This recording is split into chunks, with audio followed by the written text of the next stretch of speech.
നമസ്കാരം, നാട്ടുരാജ്യ ന്യൂസിലേക്ക് സ്വാഗതം. ഇന്നലെ തൊടുപുഴയെ നടുക്കിയ മരണം, 2 വിദ്യാർത്ഥികളുടെ ജീവൻ അപഹരിച്ച അരുവിക്കുത്തും അതിൻ്റെ പരിസരവും സാമൂഹ്യ വിരുദ്ധരുടെ ശല്യം, കഞ്ചാവ് മാഫിയകളുടെ ആവാസ കേന്ദ്രമെന്ന് നാട്ടുകാർ. നാട്ടുരാജ്യ ന്യൂസ് രാവിലെ തന്നെ സ്ഥലം സന്ദർശിച്ചപ്പോൾ രാവിലെ തന്നെ ഇത് കണ്ട് ഇഷ്ടംപോലെ ടൂറിസ്റ്റുകൾ ആലുവ അതുപോലെ തന്നെ വിവിധ സ്ഥലങ്ങളിൽ നിന്ന് ഇവിടെ എത്തിക്കൊണ്ടിരിക്കുകയാണ്.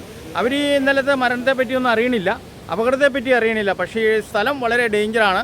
കാട് പിടിച്ച് കിടക്കുന്നു. ഇപ്പോൾ കാട് പിടിച്ച് കിടക്കുന്നവർക്ക് എങ്ങനെ വരാൻ തോന്നിയെന്നാണ് അതിലും വലിയ രീതി.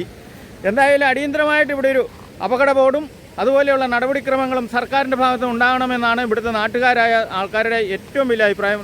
നാട്ടുകാർക്ക് സമാധാനമില്ല, പല കാര്യങ്ങളും കണ്ടു. മുനിസിപ്പാലിറ്റിയുടെയും 3 പഞ്ചായത്തുകളുടെയും സെൻട്രിൽ കിടക്കുന്ന ഈ സ്ഥലം മയക്കുമരുന്ന് മാഫിയ ക്രിമിനൽ പശ്ചാത്തലമുള്ളവരുടെ ആവാസ കേന്ദ്രം എന്നാണ് നാട്ടുകാർ പറയുന്നത്.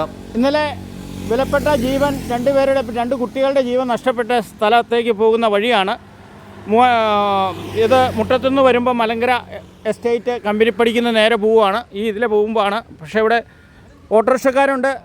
ഈ സ്ഥലം മരിച്ചു, ഇനി ആരും മരിക്കാതിരിക്കട്ടെ, പിള്ളേർക്ക് ജാഗ്രതാ നിർദ്ദേശവും കൂടിയാണ്. പക്ഷേ ഇത് മയക്കുമരുന്നിൻ്റെ, കഞ്ചാവ് ഇതുപോലെയുള്ള അനാശ്വാസ പ്രവർത്തനം നടക്കുന്ന സ്ഥലത്തിൻ്റെ ആവാസ കേന്ദ്രമാണെന്നാണ് ഇവിടെ ജനങ്ങൾ പറയുന്നത്.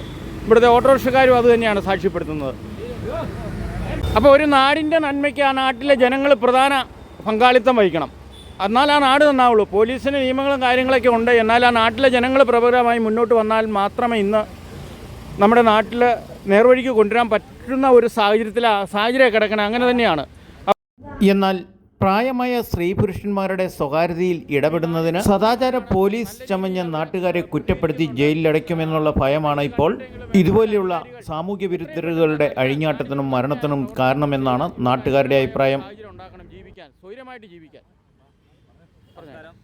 അരുവിക്കത്ത് വെള്ളച്ചാട്ടത്തിലേക്ക് ഇപ്പോൾ നിരവധി ആളുകൾ വരുന്നുണ്ട്. പക്ഷെ അവിടെ യാതൊരു സുരക്ഷാ മുൻകരുതലും ഇല്ലാതെയാണ് ഈ ആളുകൾ ഇപ്പോൾ വരുന്നത്.